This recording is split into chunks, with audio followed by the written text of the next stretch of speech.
Meus irmãos, que a graça e a paz do Senhor esteja com você no nome de Jesus. Estamos chegando mais uma vez com o programa Novo Alvorecer nesta sexta-feira. E você já sabe que o programa de hoje é especial com o comentário da lição de Escola Bíblica Dominical do próximo domingo. Não saia daí porque eu tenho certeza que vai ser bênção para você. Antes de nós entrarmos especificamente no comentário da lição, eu queria te convidar para estar conosco em um de nossos cultos, todas as terças, quintas e domingos, sempre às 19 horas. Nós vamos passar aqui o comentário da lição de escola dominical, mas aqui é apenas uma pincelada para aguçar aí a sua curiosidade para estar conosco. A escola dominical propriamente dita acontece em nossa igreja todos os domingos às 8 da manhã, não só aqui no nosso templo central na Rua Princesa Isabel 52, como também em todas as subsedes e congregações espalhadas aqui na cidade e região. E se você mora distante do centro da cidade, você pode participar aí no seu bairro, bem pertinho da sua casa. Não saia daí, já já nós voltaremos com esse comentário especial da lição de Escola Bíblica Dominical. Programa Novo Alvorecer feito especial para você.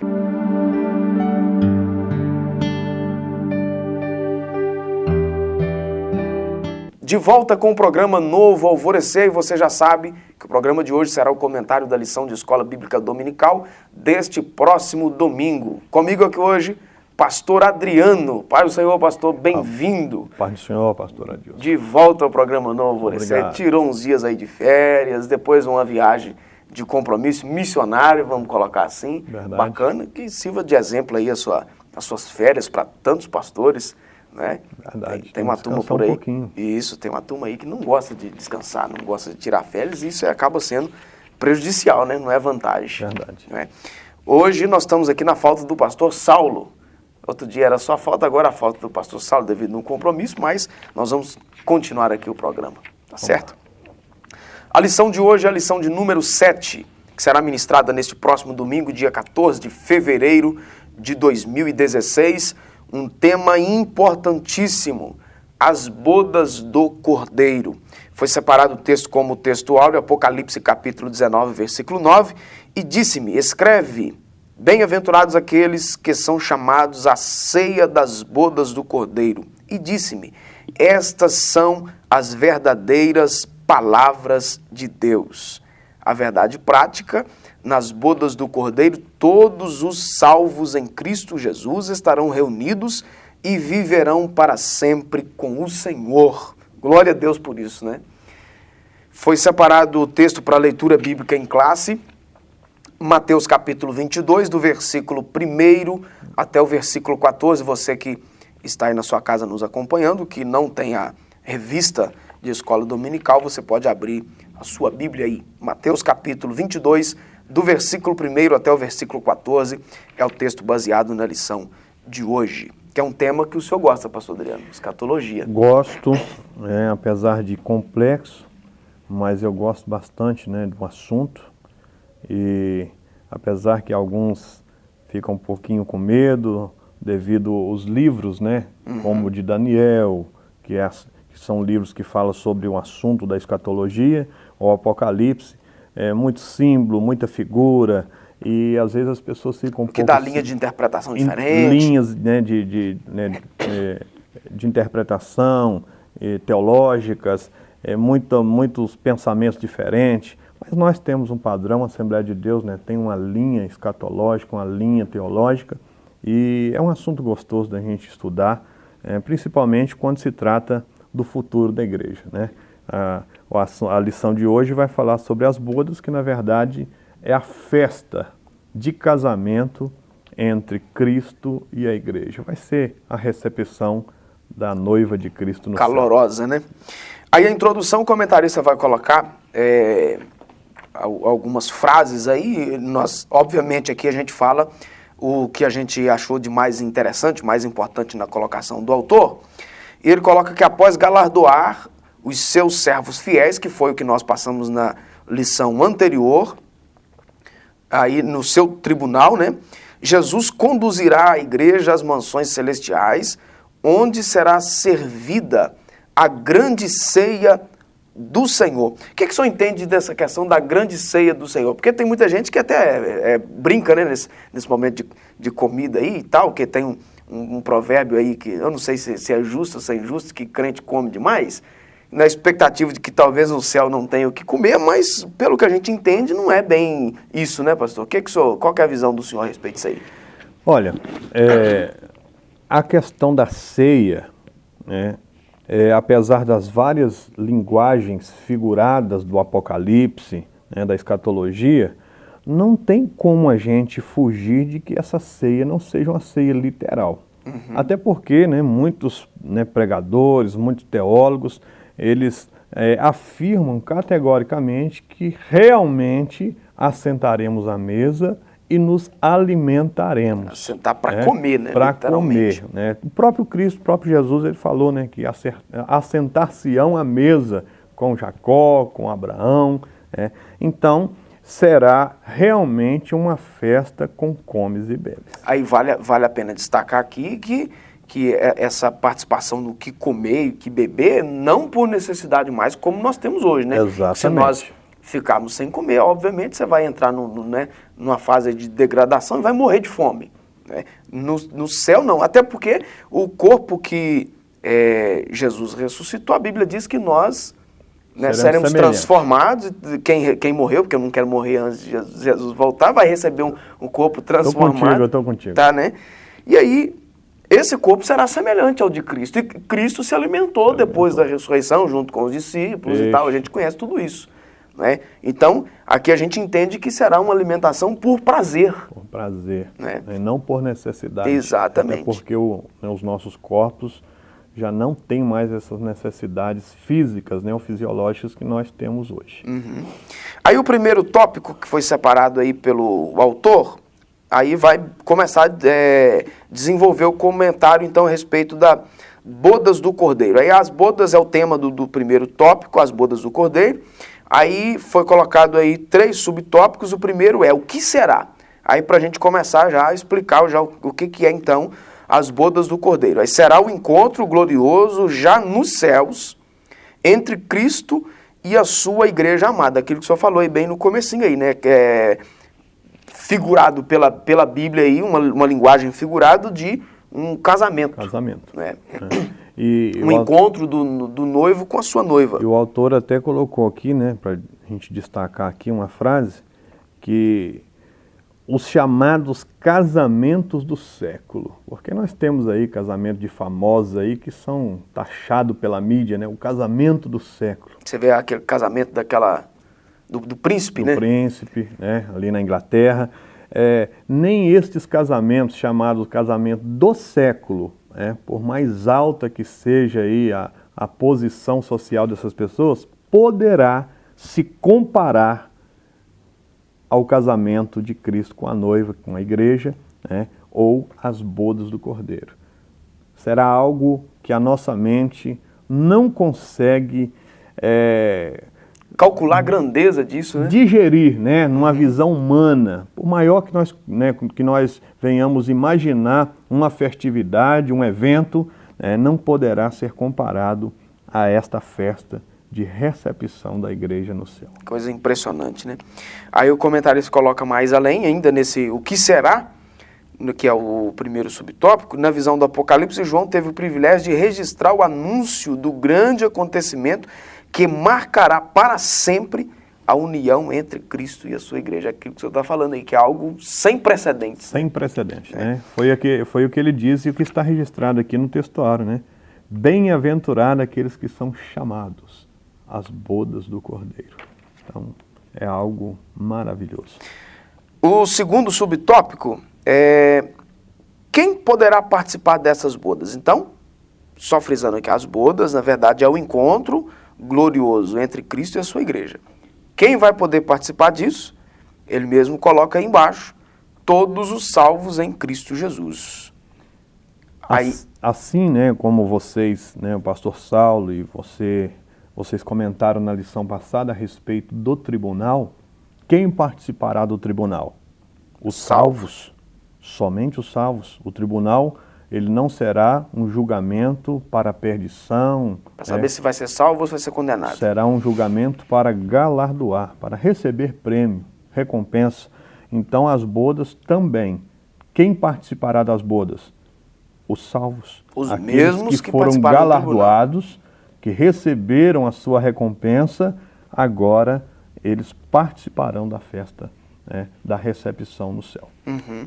Aí o autor coloca no finalzinho aqui desse subtópico que a noiva do Cordeiro, a igreja, é composta dos cristãos verdadeiros e dos crentes de todas as épocas. Todas as épocas. Não é? Então não é só da cruz de Cristo para cá.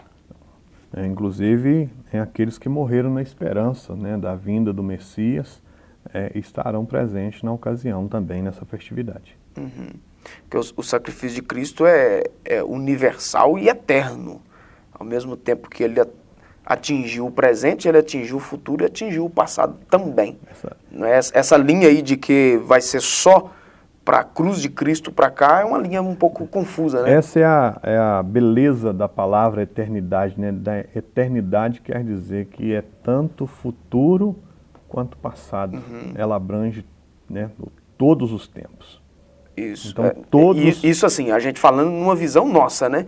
Porque se a gente for pegar numa visão de Deus, a eternidade para ele não tem diferença nem de futuro, nem de passado, nem de presente. Para ele é a mesma coisa. Isso. Né? Então, por isso, alcança tanto... todas as épocas, né? Todas as épocas. História do homem. Né? Aí o terceiro subtópico, quem ficará de fora? Aí agora o negócio já começa a estreitar, né, pastor? Isso. Começa aí a apertar. Aí o autor vai colocar alguns textos bíblicos aí, né, do Apocalipse 22, e vai colocar outros textos, né, Mateus 5, Mateus 15, Mateus 19, e Apocalipse 17, vai colocar, enfim, Coríntios 5, primeira carta de Coríntios, de Paulo aos Coríntios, né, aos Coríntios, e aí ele vai colocar que a palavra de Deus nos assegura que ficarão de fora todos os que não se mantiveram fiéis e puros até a volta de Jesus. Nós temos aqui, né, o apóstolo João, na revelação do Apocalipse, capítulo 22, ele até faz uma lista, né, que diz que ficarão de fora os cães, os feiticeiros, os idólatras, os mentirosos, aqueles que amam e praticam a mentira. No frigir dos ovos mesmo, na conclusão de tudo, são aqueles que não viveram uma vida de fidelidade, né, ao Senhor, né, que não deram ouvido à palavra de Deus, que se desviaram, né, da vontade, dos mandamentos do Senhor. Ou nunca seguiu de uma ou espécie não nenhuma, quiseram, né? Não quiseram dar ouvido, né? Viveram uma vida, né, de pecado, amando o mundo, as concupiscências do mundo. Essas pessoas não têm possibilidade de fazer parte desse evento, dessa festividade aqui, que será as bodas do Cordeiro, né? Então, resumindo, né, esse subtópico, será apenas para os fiéis. Os infiéis não participarão. Estarão de fora. Qualquer que seja a prática que conote a infidelidade, a pessoa estará de fora. Toda prática pecaminosa, né, praticada pelos homens, é inviável para que se participe dessa festividade. Que Deus tenha misericórdia de nós. O segundo tópico, a rejeição ao convite do Cordeiro. Aí foi dividido também em 3 subtópicos. O convite ao povo de Israel é o primeiro, né, que a gente vai ver aí que o próprio Jesus faz algumas declarações, né, a respeito da sua vinda para o povo de Israel, e enfim, a gente já conhece isso muito bem. Aí o convite ao povo de Israel, o comentarista vai colocar que refere-se aos judeus que durante séculos não quiseram ouvir os profetas que lhe transmitiram a palavra de Deus, convidando-os para que vivessem com ele. Jesus contou, né, no capítulo 22 de Mateus, ele aquela contou uma parábola, né, a respeito de um rei que fez, né, uma festa de casamento para o seu filho, e, no entanto, seus convidados rejeitaram. E isso aqui conota exatamente para o povo de Israel. Para o povo de Israel, né? O convite foi feito a eles, mas eles rejeitaram, né? Não quiseram, não deram ouvido, não participaram. Então, o convite ao povo de Israel foi feito, mas, no entanto, eles né, não deram ouvido, abriram mão e veio aí a rejeição da parte dos judeus com relação à pessoa de Jesus.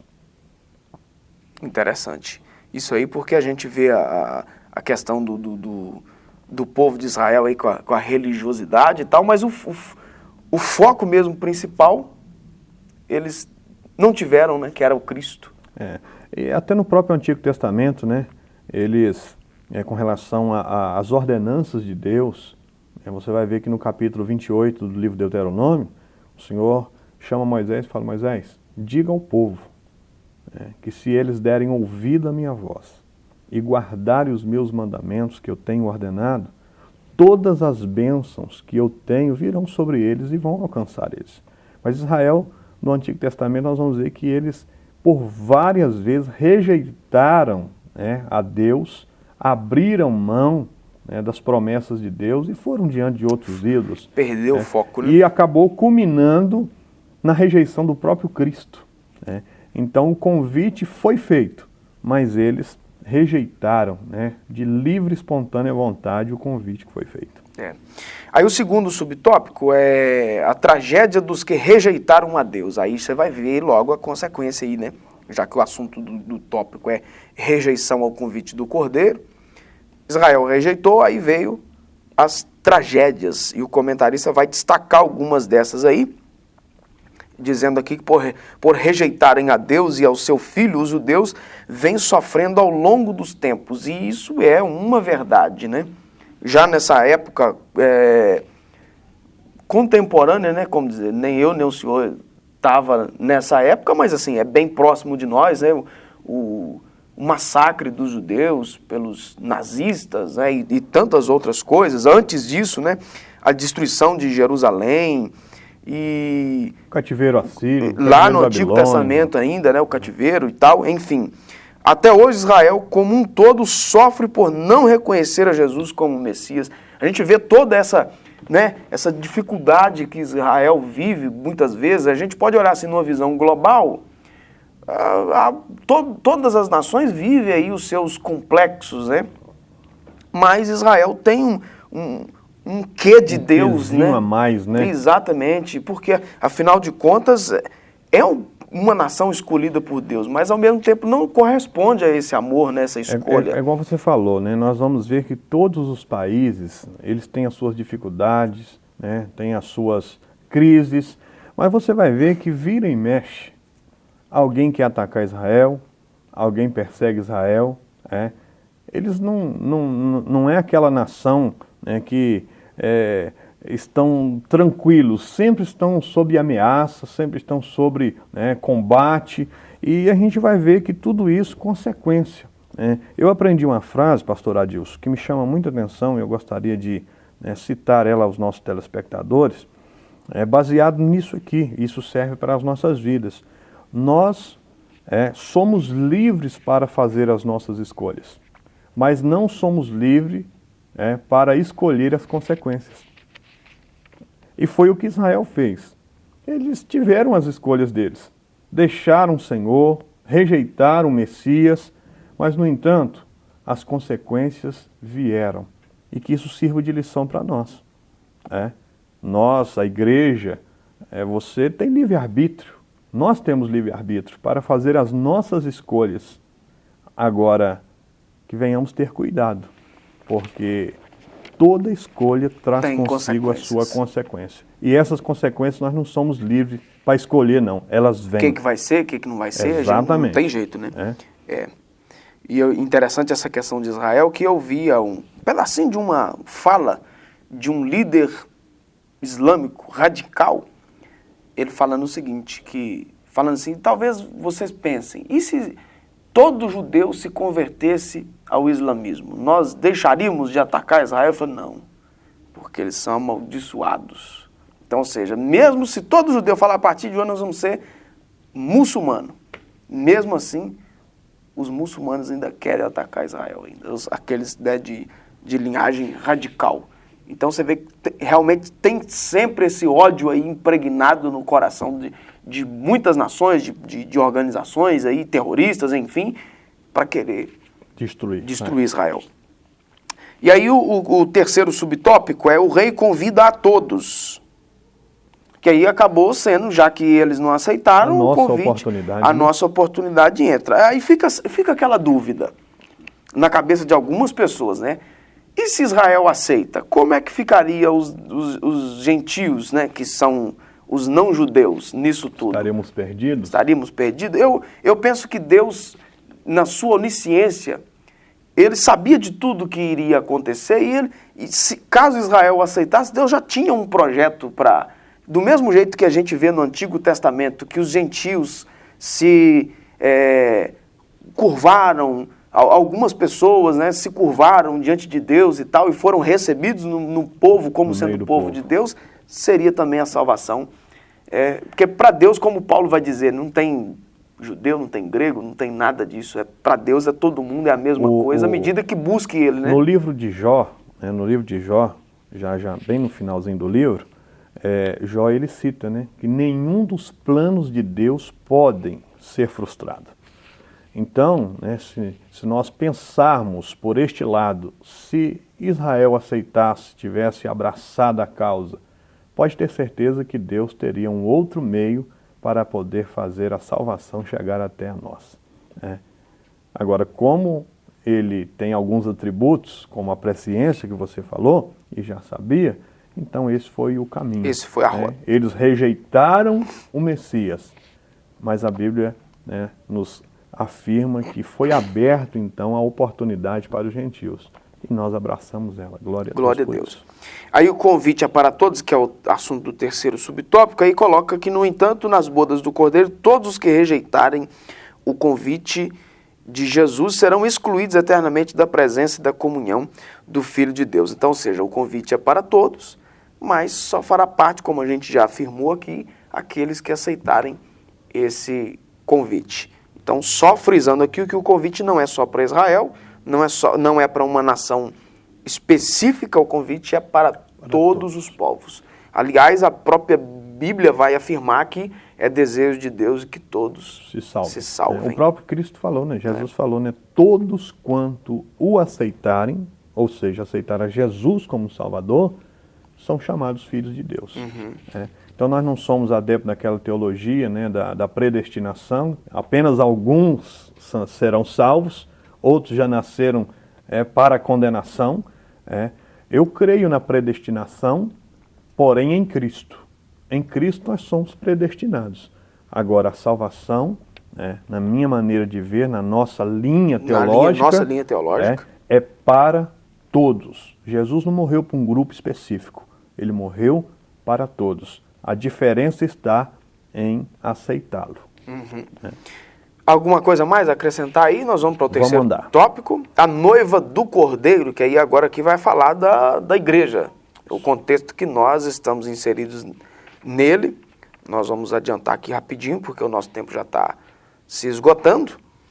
Aí foi dividido aí também em subtópicos. Assentados à mesa do rei, é o tema do primeiro subtópico. Os crentes do Antigo Testamento juntar-se-ão aos fiéis da igreja num grupo só, para sentar-se à mesa do rei. Que coisa interessante, pastor. Foi o que nós falamos lá Frisamos no início, lá atrás, né? No início lá. Essa festa, ela será a união dos cristãos de todas as épocas, né? Ou seja, após Cristo, após a cruz, mas também daqueles que morreram na esperança. Vão todos fazer parte do mesmo grupo, assentando à mesa do Cordeiro. E o mais interessante, né? Jesus mesmo fez essa promessa, capítulo 26 do Evangelho que Mateus escreveu. Ele diz, né? Olha, nós estamos participando aqui, eu estou participando de vocês, da ceia. Foi um momento antes dele entrar no processo, né, de julgamento, do açoite, da morte. Ele diz, estou participando com vocês. E não participarei de novo até aquele dia que se cumpra no reino de meu Pai. Então, nós estaremos à mesa, né, com os cristãos de todos os tempos, inclusive aqueles do Antigo Testamento que morreram na esperança, e o personagem principal de tudo isso aí será o próprio Cristo né, juntamente conosco. Glória a Deus. Olha, que coisa maravilha. grandiosa, né? E aí tem as características, é o assunto do segundo subtópico, as características da noiva do Cordeiro. E aí o comentarista vai destacar algumas características aí, né, para você que está em casa nos acompanhando. É muito interessante estas características, porque além de fazer parte da igreja como um todo, né, ou que precisa fazer parte da igreja como um todo, eu estou dizendo aqui da igreja que vai fazer parte desse momento do encontro aqui, a igreja que vai estar nas bodas do Cordeiro, precisa fazer parte também da minha vida particular, se realmente eu quiser fazer parte da igreja. Nós destacamos aqui, o autor destacou, que quem vai fazer parte desta reunião é os salvos. Então esse tópico, ou esse subtópico aqui, ele vai falar quais são as características desses salvos. O que tem que fazer parte, né, da vida desse cristão para que ele possa estar lá naquele dia. E ele fez aqui, destacou, né, pelo menos algumas características que tem que fazer parte do caráter desse crente para que ele possa estar lá naquele dia, né? Não é só apenas essas características aqui, mas tem outras, mas as que são fundamentais. Ele destaca aí, né, por exemplo, ser fiel, a questão da fidelidade é algo que, né, para essa geração aí é uma marca que é difícil, né? Ser fiel a Cristo, à igreja, às leis do país, a um matrimônio, a fidelidade de uma maneira em geral. Não existe meio fiel, ou é fiel ou é infiel. Exatamente. Né? Aí a segunda, ser santo. Né? Numa época de crise moral e tantas ofertas e tantos valores sendo deturpados, né, sendo esquecidos, menosprezados. O interessante é que o pastor José Deck, que é um dos pastores aqui no nosso templo central, e é uma pessoa assim que respeitadíssima, ele estava pregando outro dia na igreja e ele falou um negócio interessante sobre o pudor, né, que encaixa nessa questão aqui de viver uma vida de santidade. Ele falando que eu achei interessante a colocação dele, que você falar de pudor para o mundo é quase que uma palavra que produz gargalhadas. Sarcasmo. Isso, mas para a igreja tem que ser uma palavra que faz parte do contexto da igreja. É tão sério isso aqui, pastor Adilson, né, que a carta aos Hebreus, ela registra que sem a santidade ninguém verá o Senhor. Né? Então, se eu desejo chegar ao céu, eu tenho que me preocupar com a santidade. E a palavra santidade, né, ou ser santo, significa ser separado do pecado, ou daquilo que Deus não agrada. Né? Então nós temos que, mesmo em meio a esse turbilhão de coisas que nós estamos vivendo, né, que o irmão citou, nós precisamos de olhar para essa questão da santidade. Santa, né? E o comentarista vai destacar outras coisas aí, que é a espera pelo noivo, né, que nós não podemos perder essa esperança também, que é uma outra característica, adorar a Deus e proclamar a mensagem do noivo, entre tantas outras características que nós, como servos de Deus, nós precisamos ter, não é verdade? E tem uma outra aqui também que é bem interessante, né, que é não dar lugar ao mundo. O mundo aqui não está falando do cosmos em si, mas sim do sistema que rege o mundo. Pecaminoso, né? Aquele que João falou na primeira carta, ele não ameis o mundo e nem o que no mundo há. Porque aquele que ama esse sistema mundano, o amor do Pai não está nele. Por quê? Porque esse mundo, ele passa com todas as suas concupiscências. Mas aquele que faz a vontade do Senhor, permanecerá para sempre. Levemos isto a sério, né, pastor? Em nome de Jesus. Que Deus tenha misericórdia de nós e acreditamos que tenhamos aí contribuído para o seu crescimento espiritual, de conhecimento da palavra de Deus, e convidamos você para participar conosco neste domingo na Escola Bíblica Dominical, às 8 da manhã. Todos os templos da Assembleia de Deus estará de portas abertas, esperando por você e também a sua família, né, pastor? Isso. Deus te abençoe. Muito obrigado. Obrigado aí pela sua vida também, seu ministério. Oportunidade de estarmos juntos aqui mais uma vez. Amém. Nós voltaremos no nosso próximo encontro na segunda-feira, a partir das 22 horas. Fique na graça e na paz do Senhor Jesus.